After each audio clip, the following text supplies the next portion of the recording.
जय श्री महाकाल। जय माता रानी की। आप सभी को माता रानी सुखी रखे।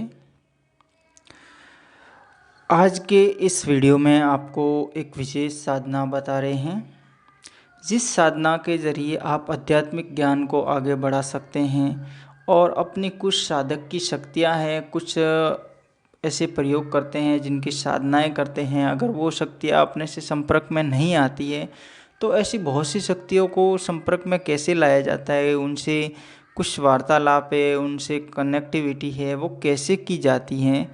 तो आप इस साधना के माध्यम से ऐसी शक्तियों से संपर्क कर सकते हैं और अपने अध्यात्म ज्ञान को आगे बढ़ा सकते हैं। एक अलौकिक शक्तियों के क्षेत्र में आगे बढ़ने के लिए कुछ विशेष प्रयोग करना बड़े आवश्यक है और ऐसे प्रयोगों को करने से कुछ न कुछ ज़रूर हासिल होता है। तो ऐसे ही एक शक्ति है, उस शक्ति के बारे में आपसे परिचय कराएंगे और आपको पूरा उसका विधि विधान मंत्र वगैरह बताएंगे। उससे पहले आपसे एक छोटा सा निवेदन है कि आप हमारे चैनल को सब्सक्राइब ज़रूर करें और वीडियो को पूरा देखें, ताकि उसमें पूरी जो भी बात कही जा रही है, जो भी आपको बताया जा रहा है, वो करने से आप इस क्षेत्र में, तंत्र क्षेत्र में, अलौकिक शक्तियों को संपर्क करने में या अपनी जो साधक की शक्तियां हैं, साधक की जो साधनाएं हैं, उन शक्तियों से संपर्क करने में बहुत ही अच्छा प्रभावशाली प्रयोग साबित होगा। तो इस क्षेत्र में बात करते हैं माँ भुवनेश्वरी की।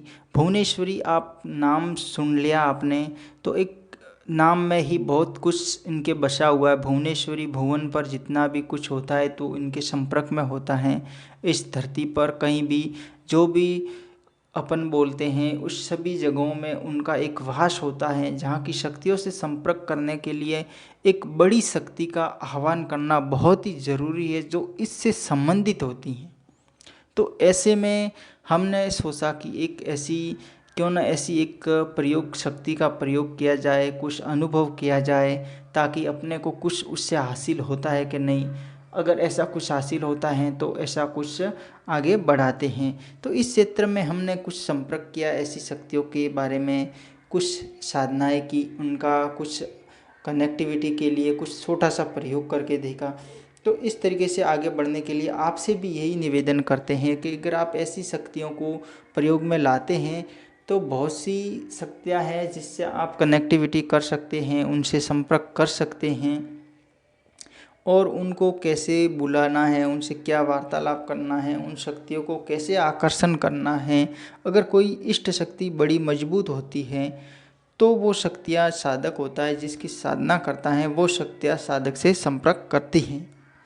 ऐसे में अपने मानसिक ज्ञान को आगे बढ़ाने के लिए, अध्यात्म ज्ञान को आगे बढ़ाने के लिए, तंत्र ज्ञान को आगे बढ़ाने के लिए या अदृश्य शक्तियों तक पहुंचने के लिए अपने को भुवनेश्वरी की साधना करनी चाहिए। इसमें आपको छोटा सा मंत्र बता दिया जाएगा और आपको विधि भी बता दी जाएगी। ये आप आराम से अपने घर पर साधना कर सकते हैं, कहीं भी बाहर जाने की ज़रूरत नहीं है और पूर्ण रूप से तामसिक तरीके से ही कर सकते हैं। इस साधना को करने के लिए आपको कुछ समय की भी आवश्यकता रहेगी। रही बात समय की, तो ये आपको कई बार मैं बताता हूँ, हमेशा ही बताता हूँ कि कोई भी शक्ति होती है या कोई भी कार्य होता है, बिना मेहनत के कुछ भी हासिल नहीं होता है। तो ऐसे में अपन बड़ी शक्तियों की अगर साधना करते हैं तो उसमें समय भी बढ़ा देना पड़ता है। अब इसमें जो मंत्र मैं बताऊंगा वो मंत्र बिल्कुल छोटा है। इस मंत्र को आप अगर मान लीजिए 1000 जप करते हैं तो 12-13 मिनट का समय लगता है। मान लीजिए 15 मिनट का समय लगता है। तो मैं आपको ये कहूँगा कि आप रोज़ाना कम से कम इसके 5000 जप अवश्य करें। ऐसे करने से इन शक्ति के प्रति आकर्षण बढ़ेगा और शक्ति का साधक के प्रति बढ़ेगा। तब जाके वो थोड़ा लंबा समय रहेगा तो शक्ति के साथ में अपनी कनेक्टिविटी होगी। बिना कुछ किए 1-2 दिन, 5 दिन करने से या बीच में उठ के ऐसे कुछ करने से, विचार पलटने से कुछ भी हासिल होने वाला नहीं होता है।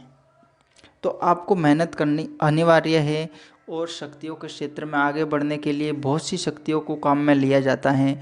आप जैसे मान लीजिए कोई भी सोचता है कि मैं तंत्र क्षेत्र में कुछ सीखना चाहता हूँ या कुछ करना चाहता हूँ, तो उनको एक बात समझनी चाहिए कि कोई भी एक शक्ति के जरिए तंत्र क्षेत्र में कभी भी आगे नहीं बढ़ा जा सकता है।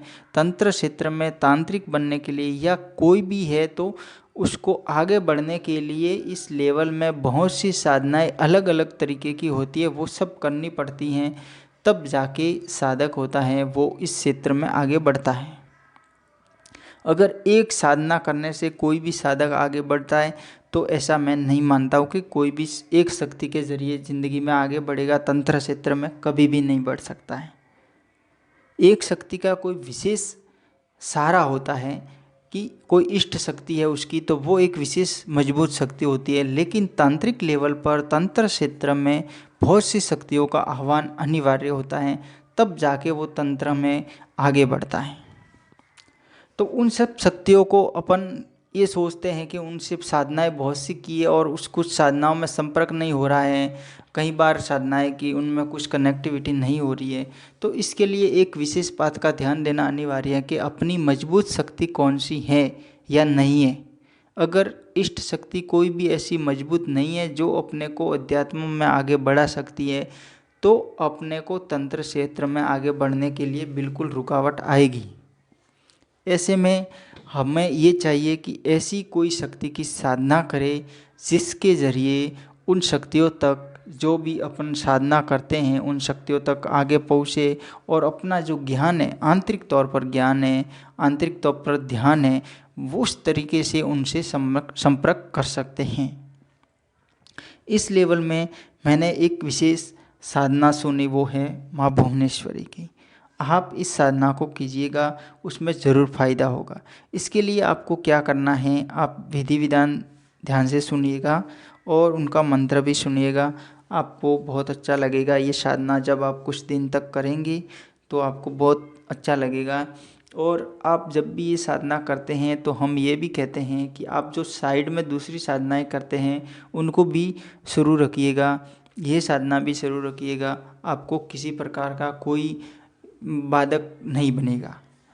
आपको वो जो आपकी रोज़ाना साधना चल रही है वो भी चलने दो और इसी को भी चलने दो। ऐसी प्रकार का कोई भी इसमें रोक टोक नहीं है। ये साधना कैसे करनी है, आपको अपने कमरे में है या कहीं भी आप घर में साधना कर सकते हैं, लेकिन थोड़ा बहुत अपने विशेष पूजा पाठ के लिए अलग स्थान, एक स्थायी होना चाहिए जहाँ पे अपन रोज़ाना पूजा पाठ कर सकते हैं। तो वहाँ पे इनकी स्पेशल एक चौकी बनाइएगा। किसी भी कपड़े से, आप लाल है या सफ़ेद कपड़े से बना सकते हैं, कोई भी चौकी आप स्थायी बनाइए। वहाँ पे जितनी आप साधना कर सकते हैं, 20 दिन, 50 दिन, 2 महीने, 3 महीने जैसी करते हैं अपनी भावना से, वैसी एक स्थायी चौकी छोटी मोटी बना लीजिए और वहाँ पे कपड़ा बिछाइए। उस पर आप जब भी साधना करते हैं तो वहाँ पे घी का दीपक है, धूप है, फूल है, ऐसी आप उनको सामग्री भेंट कीजिएगा। इसके बाद में जब हवन की बात करते हैं तो आप हवन करते हैं तो आप हो सके तो हर तीसरे दिन, हर 5वें दिन भी कर सकते हैं और हो सके तो आप रोज़ाना भी कर सकते हैं। या आप चाहते हैं कि हम तो 10 दिन से करेंगे, तो वो अपने पर निर्भर करता है कि आप कैसी शक्तियों की साधनाएं करते हैं, उनसे कैसे जुड़ना चाहते हैं। तो इस तरीके से आप कीजिएगा और कम से कम आप 50-51 माला कीजिएगा ताकि रोज़ाना आपको 5000 कम से कम जप हो सके। और घी का दीपक अनिवार्य है। अब साधना शुरू करने का समय या दिन है तो वो आप किसी भी गुरुवार से आप कर सकते हैं या फिर रविवार का दिन निकाल लीजिएगा। रविवार या गुरुवार से भी कर सकते हैं, इसमें कोई विशेष है नहीं। इसके अनुसार आप साधना कीजिएगा। और रही बात मंत्र की, तो आप मंत्र ध्यान से सुनिएगा। ओम तरीम तरीम तरीम भुवनेश्वरी स्वाहा। दोबारा सुनिएगा, ओम तरीम तरीम तरीम भुवनेश्वरी स्वाहा। ये मंत्र है, इस मंत्र को आप काम में लीजिएगा, इस मंत्र से साधना कीजिएगा। मंत्र बिल्कुल ही छोटा सा है। ओम तरीम तरीम तरीम, 3 बार तरीम है, उसके बाद भुवनेश्वरी स्वाहा है। इस प्रकार से इसका जप करना है। ये साधना आप रोज़ाना अगर 5000 की संख्या में जप करते हैं तो आप 20 दिन करेंगे, 21 दिन करेंगे तो आप समझ जाना आपका 1 लाख जप पूर्ण हुआ है। तो आप इस प्रकार से करेंगे तो ये साधना आपको कम से कम महीने भर करेंगे तब जाके आप बहुत कुछ पाएंगे इस साधना में, और ज़्यादा कुछ समय लगेगा नहीं। आप 1.25 या 1.5 घंटे में ये साधना संपन्न कर सकते हैं। साधना करने का समय आप रात्रिकालीन में ही रखिएगा ताकि बहुत बेहतर और शांत वातावरण रहता है। तो इस समय ये साधना करने से आपको फ़ायदा भी काफ़ी होता है, और अन्य अलौकिक शक्तियाँ होती हैं वो भी जागृत होती है उस समय, तो उनसे भी जो आपकी साधना की शक्तियाँ हैं तो वो भी एक्टिविटी के साथ में कनेक्ट होती हैं।